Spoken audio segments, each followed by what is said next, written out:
It started with rain, lots of it. And it continues over the same areas. Sunday into Monday, into Tuesday, Wednesday, Thursday.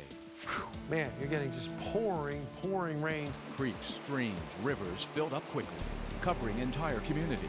I've lived around here most of my life, and that's the highest I've ever saw it. And leaving behind a mess. Cleanup will take a long time. For some, the impact will be felt forever. So I'm hoping everybody just holds together. The flood of 2011, a deadly disaster in the Susquehanna Valley. I'm Ron Martin. I'm Janelle Stelson. For some of you, the flood of 2011 is not over. Homes and businesses have been damaged, lives lost. So many of you showed us what you saw and experienced, posting thousands of flooding images on the ULocal section of WGAL.com. During the next half hour, we'll take another look at many of those photos and videos. Our team of reporters will also have stories from some of the hardest hit areas. We begin with News 8's chief meteorologist, though, Joe Calhoun, and the moment he knew this was going to be big-time flooding. Well, I think on Labor Day, we started looking at, Lee down around New Orleans causing a lot of heavy rain, and we were wondering, which way it was going to go. And then by Tuesday, we were starting to get concerned. Everybody asked me, well, how can we get so much rain so quickly? Well, it all came together. Going back to last week, Labor Day, we were watching Lee along the Gulf Coast. And what we had thought was going to happen, the prevalent forecast was the trough of low pressure in the jet stream would come over the east, force Lee over Texas where they could really use the rain, and we get into a dry northwesterly flow, be very pleasant. But instead what happened was that trough was a little slower. It picked Lee up, moved it up into the Tennessee Valley, high pressure off the coast, and between the two, we developed a strong, deep tropical moisture flow right up into the Susquehanna Valley, and thus the heavy rain. I guess my biggest memory of the flood was kind of a personal memory in that I had watched to make sure everything was okay at home, and about 1 o'clock in the morning leaving to come work, coming in early on Wednesday evening, or actually it would have been my Thursday morning.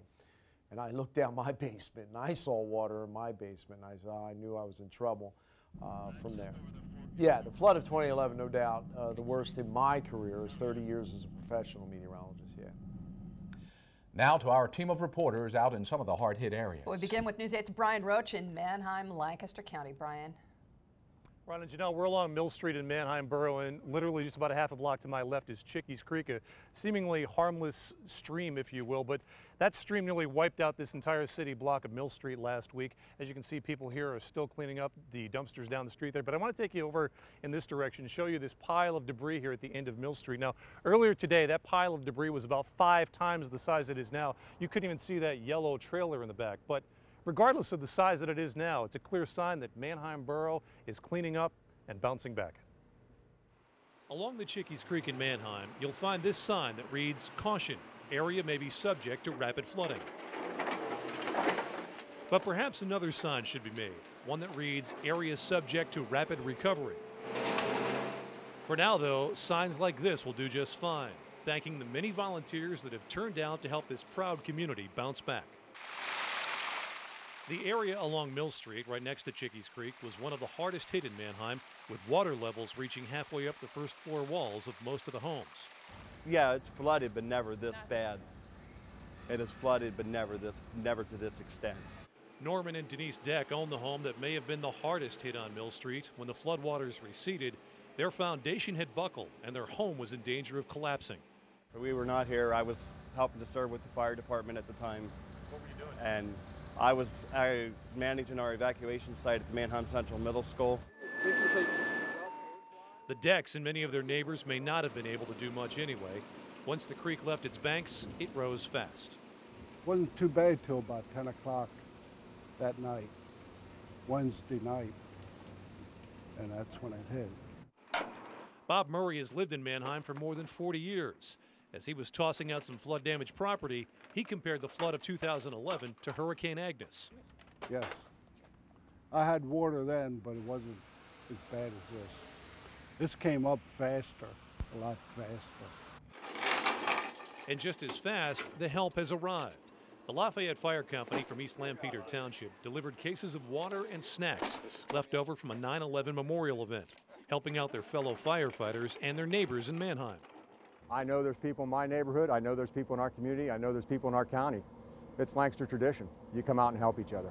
We're trying to keep tabs of who needs what items. At the Mannheim Farm Show complex, the help is laid out on tables stretching as far as the eye can see. Just hours after the floodwaters receded, the community turned out and filled buildings with food, clothing, and furniture. Lancaster County will give. You give us an opportunity, you give us something that needs to be taken care of, and it gets taken care of. Dad, please be careful. Brad Winters and his family are being taken care of. They lost their mobile home, but from donations, they have gained 2 new beds and a dresser free of charge. Thank you to whoever donated all this stuff, and me and my wife, we appreciate it very deeply, and thank you for everybody that, that has helped out. For now, though, it seems no thanks are needed. People are working a little too hard right now at putting the community back together. We are Mannheim. We pull together. Tragedy strikes Mannheim, we pull together. We will get through this. And we're back here live along Mill Street, and we wanted to give you a look at some of these signs here. This is one of the bigger ones that you can read that's hanging on the front of some of the homes here along Mill Street. They're thanking all the volunteers who have turned out here to help them clean up the street. It is very, very quiet here now. Earlier today, this was a beehive of activity. And I also have to tell you before we leave you, I have to tell you about the difference in the attitude that we found. When I came here last Friday, people were just returning to their homes. And I'll never forget the one woman who walked up to me and looked at me. She had this vacant stare in her eyes. She said, I don't know what to do. I don't even know where to begin. She put her hand over her mouth and she walked away crying. Today, I saw that woman and she looked totally different. She was determined. She had that look in her eye like, I am going to get this done. And it seems like with the help of the community, it is getting done here. Things are getting cleaned up, fixed up, and hopefully back to normal. Back to you. The community came through. All right. Thank you, Brian. Well, now to a community which normally enjoys being right on the Susquehanna River, Marietta, Lancaster County. News 8's Matt Belanger is there. Janelle, good evening. It will no doubt take weeks for some people affected by flooding here in Marietta to fully come back, but I can report the eerie silence that filled this area along the river when the flooding was at its worst has now been replaced by the sounds of humming generators and lots of hammering and other signs of recovery. Small amount seeping yet. A carpenter by trade, Jerry Rice has always worked with numbers. I mean, just look at his ruler print suspenders. But when you live along the Susquehanna River in Marietta, there's another set of numbers everyone lives by. Takes 57 foot to get to the top of my sidewalk. I'm good to 58, 59. Can't squeak much over 59. And squeak by he did. Feet of water from the swollen Susquehanna found its way into Rice's basement, coming within inches of his first floor. Still, there's a lot to do. You don't know where to start and where the money's coming from. But this time, I say, we were just so super lucky that I feel very, very, very lucky. Lucky the water didn't rise as high as it did during Hurricane Agnes, but also lucky to have support from a caring community to help clean up and rebuild. You could eat pretty good around here in the last couple of days with everybody offering you something, and no, it's just been fabulous, and all the people from everywhere. All around us, we saw signs of life returning to what was, just a few days ago, a community crippled by high water. Utility crews were busy reconnecting services. And receding water made way for mounds of trash along Front Street as residents took stock of their lives, salvaging what they can and tossing what's too soggy to save. Sherry McElroy's first floor was also spared in the flood. We'll be back just the way we were before it happened. She explained it this way. Marietta is a town on the river where people have learned to live with the river. You know what? You take the good with the bad. 98% of the time, there's no threat. Just down the street at McCleary's Pub, they're prying up floor tiles. 2 feet of water in the bar and restaurant also buckled a wooden floor that'll need to be replaced. This was owner Freddie State's first flood. I stood on the front porch here and watched it come up to the front step, and we still had no water in the basement, and then all of a sudden you just watched it start filling. And you could hear everybody's basements filling up as it worked its way down the street. But now that the water is gone and cleanup is well underway, there are a few things he's learned. Together, a community can weather any storm. And, oh yeah, there's this. I know our next restaurant's going to be at the top of a hill. But, when's that going to be? I don't know. We got to rebuild this one first. Not a bad approach, trying to keep a sense of humor about it all. Now, there are obviously some properties that sustained substantial first-floor damage, but by and large, many homes and businesses only found water in the basement because the water here in Marietta didn't rise as high as once projected, and for that, many, many people are very thankful. Janelle, back to you. All right, thank you, Matt. Dauphin and Lebanon County communities along the Swatara Creek were among the first to flood. News 8's Barbara Barr is live in Hummelstown with more. Barbara? Ron, the Swatara Creek, affectionately known as the Swatty, caused a wide path of damage. We're here in a Pizza Hut parking lot, and there is mud everywhere up to the windows. It was swallowed up by one of the worst floods in this state's history. And we were here last Wednesday night, and it was really one of the first signs we saw that this would be a flood to remember. The Pizza Hut restaurant was actually floating. Making matters worse, there was a gas leak causing the water to bubble up. Then we came back the next morning. There were tables and chairs overturned inside, mud all over the place. But the damage caused by the Swatty didn't end here with these businesses along Hershey Park Drive. The floodwater showed no mercy toward a nearby neighborhood. For me, it was devastating. I mean, I never thought it would be that way. This Hummelstown house nestled beside the Swatara Creek never had a chance. There are no words, really. The creek runs alongside Jen Hamp's home. She watched as it kept rising and rising. And it went to 15, and it went to 20, and it went to 25. So at that point, I said, well, maybe we should go. She'd never seen it get that high before. As the water seeped inside, she and her boyfriend left, but they lost virtually everything. Definitely the worst day of my life.